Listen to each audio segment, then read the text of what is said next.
Totalmente, né? Eu acho que eu sou de uma geração de artistas que somos filhos de um governo progressista, filhos de um momento progressista no país e no mundo também, né? Se você olhar, alguns aninhos atrás você tinha Barack Obama ali, né, o primeiro presidente negro da história dos Estados Unidos, e depois parece que o mundo caiu dentro de um buraco, né? Então nós somos filhos desse governo progressista. Eu, Lineker, Gabi Amarantos, de um Brasil que se olhou no espelho e se gostou, assim, e teve orgulho, e que era bem visto lá fora, aqui fora, a gente tinha, sei lá, Gilberto Gil, ministro da Cultura, o ministro da Cultura chiquérrimo, que a gente merece, entendeu? E muito legal que nesse momento que esse discurso de ódio ele dá uma inflada, essa geração de músicos e de artistas, elas estejam ali para servir como uma barricada de resistência. O dever da arte é sempre chamar, provocar o olhar, provocar as discussões que precisam ser postas na sociedade, e arte e política para mim são duas coisas indissociáveis. Assim. Até quando você tenta ser um artista apolítico, não existe isso. Você já está se colocando de um lado, né? Então, eu acho que de uma certa forma a gente pega esse momento de turbulência e tem a oportunidade de colocar discussões que estão muito urgentes na roda, né? Por exemplo, a gente é o país que mais mata LGBTs no mundo. E aí vem uma geração de artistas queer. Depois do sucesso do Macumba, eu entendi que eu estava falando para um público muito jovem. E que a responsabilidade de falar com um público muito jovem é muito grande. Porque você está... se eu olhar para trás, ou se você olhar para trás, a gente vê que vários artistas moldaram a nossa personalidade, né? Os nossos ideais, assim, tipo... E assim como é com a política, assim como é com a literatura, vários artistas moldam o nosso pensar, né? Provocam o nosso olhar para certas questões e tal. E o Brasil é um país que tem um abismo na questão da educação, né? Na questão do investimento em educação, em arte, em cultura, que está tudo interligado também, né?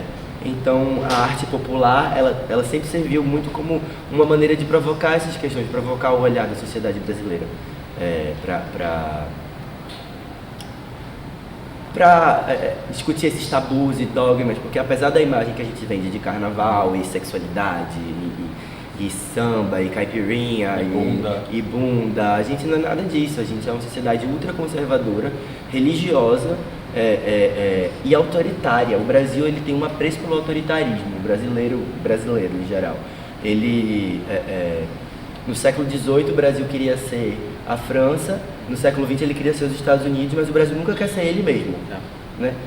Se ele se olha no espelho, a elite fala, ai que susto, e sai correndo, né? Fala assim, acaba com isso aí, não pode não.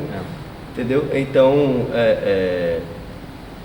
eu acho massa que a arte force até essa própria elite perversa a se olhar no espelho, né?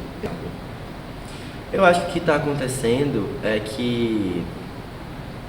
uma tragédia, né? O que está acontecendo basicamente o sentimento de ressentimento das elites tomou conta. A grande mídia, ela promoveu um bombardeio, entendeu, contra a esquerda e principalmente centrado na figura de Lula, e de alguma maneira eles conseguiram convencer parte da população de que o Partido dos Trabalhadores inventou a maldade, não só a corrupção, mas como a própria maldade, entendeu? Entendeu? Então, conseguiram convencer, fazer uma lavagem cerebral em uma parcela do povo, se aproveitando claramente do abismo da educação, e existe uma elite perversa que sempre foi extremamente perversa, que vem aqui para a Europa,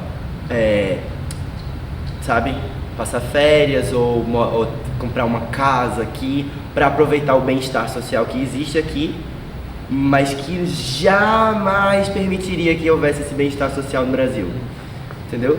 Então essa elite também se ressentiu muito do fato de ter que dividir o avião, de ter que sabe, ter cota na universidade e o cursinho que ele pagou tão caro pro filho dele fazer medicina, agora vão roubar a vaga do filho dele, entendeu? Então é uma mistura desse ressentimento perverso, histórico, junto com esse bombardeio midiático em relação à esquerda, junto com uma crise econômica profunda, junto com a descrença no sistema político e no capitalismo e na democracia, que esse sentimento ele está sendo reproduzido no mundo inteiro, né? E junta isso num país que tem uma dívida histórica gigantesca em relação às minorias, né? Então figuras que vendem, e as pessoas estão frustradas, as pessoas estão com ódio no coração, as pessoas estão querendo mudar tudo isso que está aí. E aí nessa hora que o fascismo que está ali sempre no cio, né, ele consegue colocar os filhos dele no jogo, né? Um espaço, né? Assim. Consegue botar, porque o discurso a gente vai mudar isso que está aí. E aí o discurso tem violência, tem ódio. As pessoas estão cheias de ódio, estão cheias de violência, elas estão prontas para receber aquilo, entendeu? E a mídia, ao invés de parar e falar assim, galera, olha que ridículo, entendeu? Olha que coisa ridícula que essas pessoas estão falando, entendeu? A mídia não, ela continua batendo na esquerda e finge que a direita não está acontecendo nada, entendeu? A arte, ela tem um poder de denúncia, né? De denúncia social, de denúncia política. Então a gente traz nossa realidade para dizer, ó, lá no Brasil a gente mata um LGBT por dia, entendeu? Eu acabei de dar uma entrevista para uma trans daqui, Micaela Dudley, que é advogada, e foi legal trocar como ela vivendo aqui em Berlim, ver a comunidade LGBT daqui e como eu experienciando isso lá no Brasil, né? Porque é assustador chegar aqui e falar para as pessoas, ó, ser LGBT no Brasil é assustador. Então, criar um senso também de, sei lá, uma espécie de comunidade internacional, que estamos todos juntos. LGBTs, um paralelo LGBTs no mundo todo. E saber que somos irmãos e estamos juntos nessa luta. E copiar o que funciona aqui e levar para lá. Talvez também ter ideias, e também dialogar. O que funciona lá e também pode funcionar aqui, né? Nada funciona lá. Então a gente só copia.